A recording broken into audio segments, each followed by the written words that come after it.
PBD. Let's do some PBD. Here is PBD. He's been going off. He is so worried about Mamdani. So much danger for New York. Those landlords. The landlords. They do act like this is the last time they're going to talk about him and good luck, New York, but I kind of don't believe them. No way. This guy just whatever, like, how many views did he get on this? This is how he operates. 500,000. He'll be talking about Mamdani quite a bit. He's here to value Tane. I'm going to forward it to you. And if you can go to like the 40-second mark when I forward this to you, it's a video of him saying he's highlighting this apartment where the owner is not taking care of the tenants, which makes sense. You know, there are, you know, owners that don't take care of the tenants, and the tenants have the choice to leave to go to a different place. You don't have to stay there. But watch what he says. Well, pause it for a second. Now, what a slumlord. Yeah, you could leave for another place. Just the cost of moving, if you have lived in New York, the cost of moving. Like the moment you decide I'm going to leave this apartment, the next month that you rent a place is going to cost you times 2 or 3. Do you know how many divorced couples living in New York right now can't afford to move out of their apartment? It is expensive to move. And the point is that if you're living in a slumlord's rental apartment, chances are you can only afford to move into a different slumlord's rental apartment. But wait. Do we have an image of his house? Is his house like a 20,000 square foot house? Okay, whatever. Let's just keep going. Go to a different place. You don't have to stay there, but watch what he says, which is the most powerful part, folks. And if you can fast forward, Rob, and go to right about there. Play it from right there. Watch this. Go ahead. The mayor's office to protect tenants, bringing code enforcement under one roof and making sure that agencies are working together to hold bad landlords accountable. Starting on day one, we will expand the city's special enforcement programs, doubling fines for hazardous violations and tripling them for conditions that are immediately dangerous. And when a really bad landlord, like this guy, refuses to fix it, the city's going to step in, make the repairs, and send them the bill. Watch next. If that doesn't work, the city's taking over the building. We're putting the worst landlords out of business, and we're going to transform. Go back 5 seconds. Go back 5 seconds. Go back right there. Say it again. Listen, folks. Go ahead. Like this guy refuses to fix it, the city's going to step in, make the repairs, and send them the bill. If that doesn't work, the city's taking over the building. We're putting the worst landlords out of business, and we're going to transform 311 by bringing the latest in cutting-edge technology. Yeah, Ben Phillips, shout out to him. He sent this clip to me. And he says, we're going to take over the building. A leaked clip? Is this a leaked clip?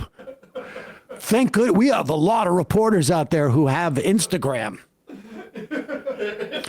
Hey, listen, I want to thank you guys for finding this clip of PBD. It took a lot of digging. Would you have to go all the way to his YouTube channel? No, I had to Mission Impossible into a studio, hanging by strings, install cameras and microphones.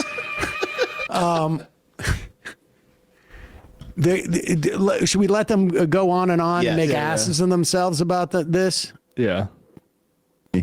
And he says, we're going to take over the building. So it's theirs. It's the city's. So you mean like seize the means of production like communists? Wait a minute. So he's saying the quiet part out loud. Yes. And people voted for it. That's right. And bravo, New York City. But the point is, you know what that means. Yes.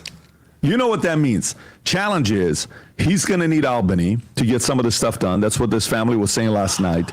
He's going to need Hochul. What's the likelihood of Hochul agreeing to the 2% increase on the rich? Very low. She's up for re-election. She's up for re-election. Does he need her? Okay, pause it for a second. The policy guy. This is the policy guy comes in there. She's up for re-election, and a 2% tax on millionaires, that would be 50,000 people who less than 2% of the state who would be upset about that. And just a remind you, since I'm the policy guy, there are how many millions of people live in New York State?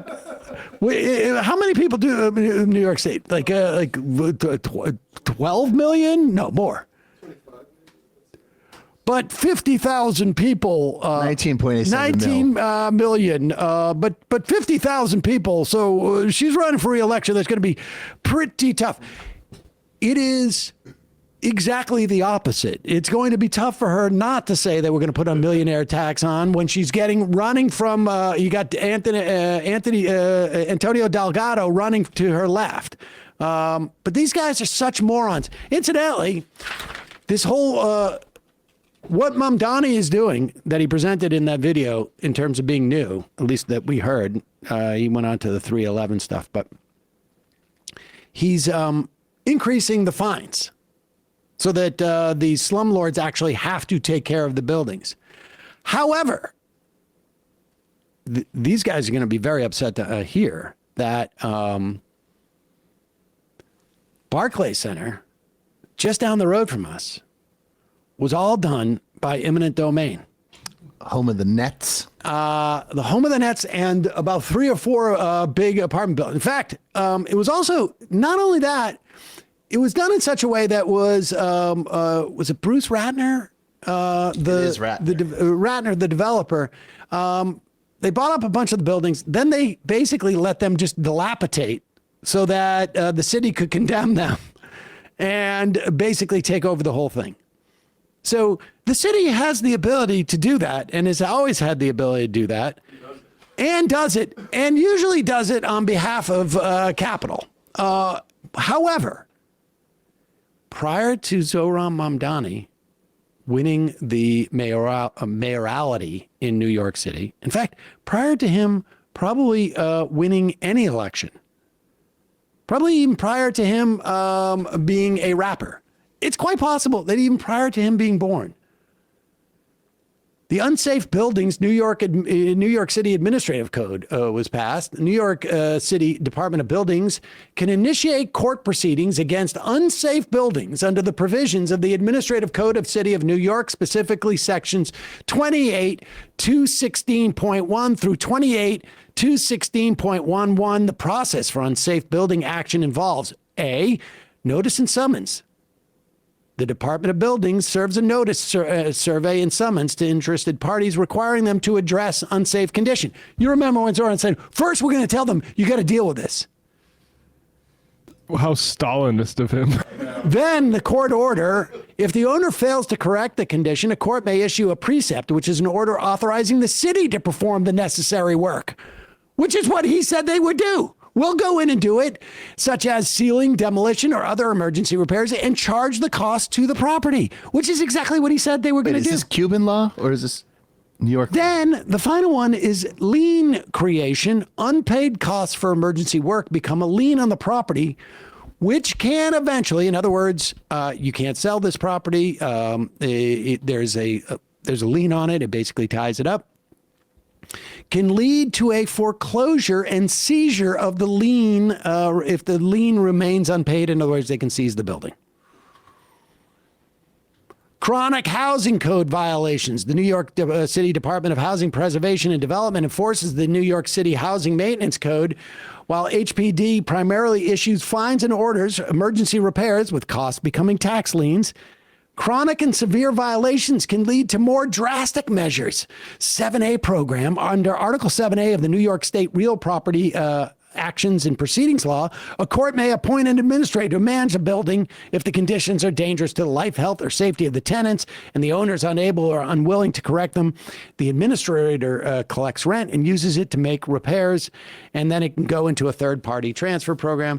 The point is that these guys Communist Manifesto are freaking out about something that has already existed in New York City. So kind of like the rent control stuff. What? Rent control? Freeze the rent. Freeze the rent. Who's done that? Oh, Bill de Blasio and countless other mayors of New York City. They're so dumb, but they also know that They're so dumb they may not know that their audience is so dumb that their audience doesn't know how dumb they are. And they can't get feedback from the audience saying, hey, you're dumb, because the audience thinks they're smart. Exactly. And so it's a feedback loop. I think we should play a little bit more. Help also to be able to increase the corporate taxes. Same thing, he's got to go through Albany. Of course. Tom, yes? Yes, some of it. And I'm diving into it with Brandon so that we can really know step by step what he can and can't do. Some of the things he can do with the stroke of a pen, similar to a president's executive order. Some of the stuff Other he can't things do. he can't. We're going to put the list so people can see. We're going to see. Remember that one mayor that Scaramucci was talking about, Lindsay? Pre-1971, you know, this guy apparently used to be a Republican. His vague history of New York Lindsay. City politics.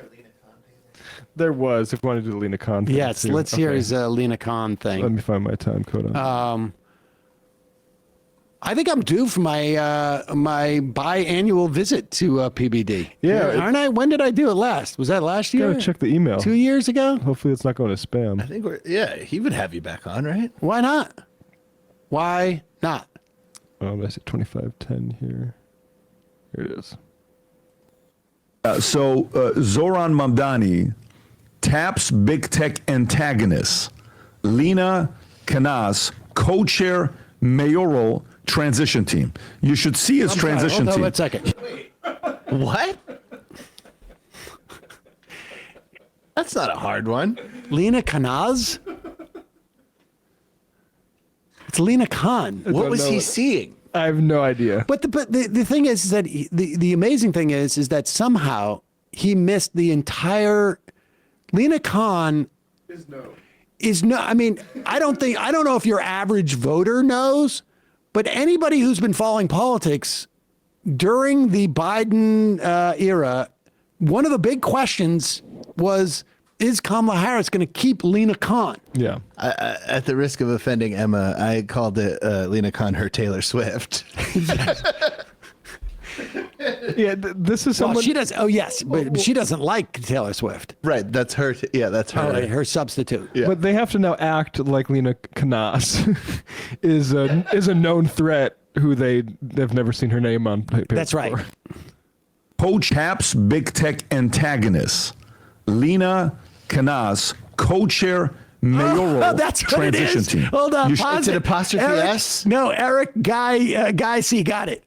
It was Lena Khan as co-chair, as co-chair. Oh my God. And he just go back. So just listen to it. It's Lena Khan as co-chair of the transition thing, and he reads it as Lena Kanaz. Zoran Mamdani taps big tech antagonists. Lena Kanas, co-chair mayoral transition team. He doesn't want to wear You should readers. see his transition team. He doesn't believe in hiring men. Okay, it was. Did you see this, Rob? With everybody. Was it Lena Khan? Oh wait! Here, Andrew figures it out. Doesn't believe in hiring men. Okay, it was. Did you see this, Rob? With Was everybody. it Lena Khan? What's her name? Lisa Khan. Lisa Khan. Go ahead and play Lena. I'm sorry, Lena Khan. Yeah. Play this clip, Rob. Live at Budokan. Morning, everybody. It's great to see you all. I want to start off by just congratulating our mayor-elect Mamdani on an incredible victory and a just remarkable campaign this last year. I think what we saw last night was New Yorkers not just electing a new mayor, but clearly rejecting a politics where outsized corporate power and money too often end up dictating our politics, and a clear mandate for change where New Yorkers can get ahead and where all workers and small businesses can thrive, not just get by. I think what we saw through the campaign was an operation that showed extraordinary discipline, rigor, talent. They're playing and a long know clip that of this. Zoran I has wonder the- if they're trying to work out what her name is, or they're trying to figure out what it is that they're supposed to be scared of. the vision. You can and pause it right courage to there. make- Okay, just so you know who she is, she's the former Federal Trade Commission chair, and she's going to be serving as a co-chair on the transition team. And the 36-year-old Democrat who brought major cases against Meta and Amazon while running the FTC from 2021 to 2025 surprised some onlookers on Wednesday as she appeared alongside Mamdani at his first post-election press conference. Tom, why is it so important to businesses in New York City? Because I don't understand any of this, and the only thing I came up with, there was 3 women in the video, so I assume he's not hiring any men. He literally today announced that he appointed his first deputy mayor, Dean Fullahan. I'm sorry, Dean Fullahan appointed. It's a weird last name. Fullahan appointed? Did you hear transition team? They're gonna. Oh, right, forced transition. They're forced transitioning Zoran Mamdani. Let's hear what Tom's take is on this. He's the policy guy there.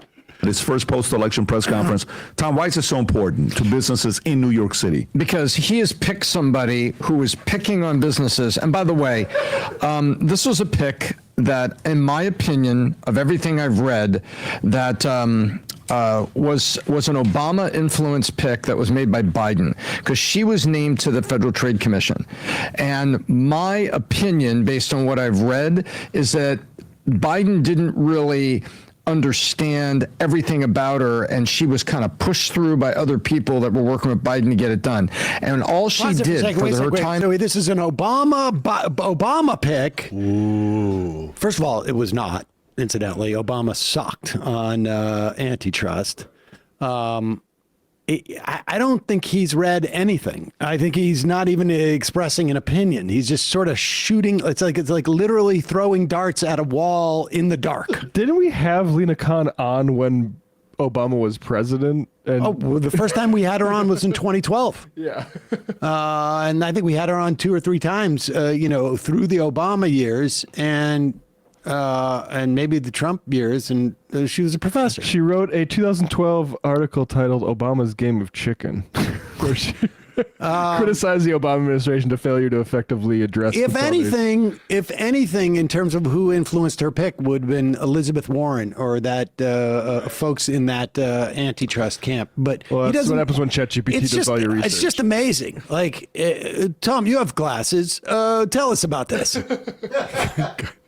Pushed through by other people that were working with Biden to get it done. And all she did for her time there was question every merger. All mergers aren't bad. Sometimes mergers save jobs by creating a single stronger organization out of 2.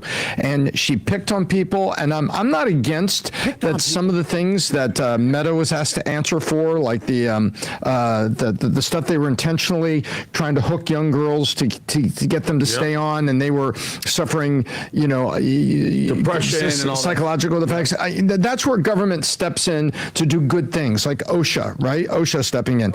But what she was doing, FTC, this was her mandate. She was anti-capitalist. So it wasn't just the FTC, Pat, trying to make good business decisions, good decisions about businesses to protect citizens and investors and things. She was actively anti-capitalist. And I believe that she was put there by other people, and that Biden didn't really know what he put there. And now she, no surprise, the lady picking on business is now picked by Mamdani to lead his transition. And one other thing to think about. I mean, listen. It's so dumb. I can't even. She is identified herself as a capitalist, and one of the major principles of antitrust is that it is attempting to allow more competition within markets and businesses, and actually allowing more entrepreneurs to flourish. We're going to have, I think, tomorrow, Ryan Cooper. Ryan Cooper is going to be on to talk about the relationship between antitrust and socialist. You want to hear sauce on it before we get to Cooper? Yeah, let's hear Get the secret sauce. He's not the policy guy, but he's the tampon guy. I'm the testosterone. To lead his transition. And one other thing to think about. I mean, listen, there's two ends of the spectrum. She's a progressive, and she's very aggressive when it comes to monopolies and antitrust laws, which we understand. We don't want monopolies in this country. Okay. But she's also what it would appear to be very anti-capitalist. So I think she made her name really advocating against Amazon. And if you remember what happened in New York right before COVID, you have a representative in New York named AOC, our friends in New York know her, who was vocally and politically opposed to Jeff Bezos moving a headquarters, like HQ2 or something. Exactly, to New York. Do you know how much money this would have brought to New York? You know how many jobs this would have brought to New York? You don't. Do you know how much more opportunity? 25,000 jobs at $150,000 average salary. You don't And think taxes. New Yorkers want that job? You don't think New Yorkers who are struggling with affordability and the wage gap and the wealth gap wanted those jobs? So it's okay to be antitrust and anti-monopoly. I get it. But when you're anti-capitalist and anti-business, that's where people have a problem with people like this. Well, aside from Lena Khan and AOC being both being women, it's not clear that Lena Khan was involved in that. But even if she was, the Amazon thing was a scam. They never even ended up building any of those in the sweepstakes that was going around. In terms of affordability, what was happening is that Amazon officials were coming in and buying up all the property around there from out of state, driving up the prices of this stuff. The jobs would have never materialized. Amazon ended up since that time, putting in thousands of jobs in New York City anyways. Yeah, we'll check out this data for progress write-up by Colin Fitzgerald and Colin McDonald. Why AOC was right about HQ2, if you want. And it would have cost the city and state $3.5 billion. It's actually like that was such a sham. It was Jeff Bezos basically making municipalities across the country give him intelligence about their entire infrastructure. He was like, hey, we don't want to spend the money to figure out and deploy all of these people across the country to assess where we should have our warehouses, where the best transportation is. We need to have hubs all over the country. And so we're going to pretend like we're having a competition, and you're all going to put in information to us that we couldn't get otherwise. A lot of the stuff probably sensitive. And we're going to get a benefit over our competitors. We're going to see which roads can handle these type of logistics, which roads can handle these type of trucks. Where could we find the most amount of energy capacity to deploy electric vehicles in this area? So on and so on and so on. Information they're probably still using to this day. And I don't think a lot of the New Yorkers still living here struggling to pay rent are thinking they would have been in line for the corporate Amazon jobs that would have been moved there hypothetically. Hey, folks, don't forget to hit the subscribe button and check out our daily show. We do it every day at 12 p.m. Eastern for about 2.5 hours. We even take phone calls. You should check that out.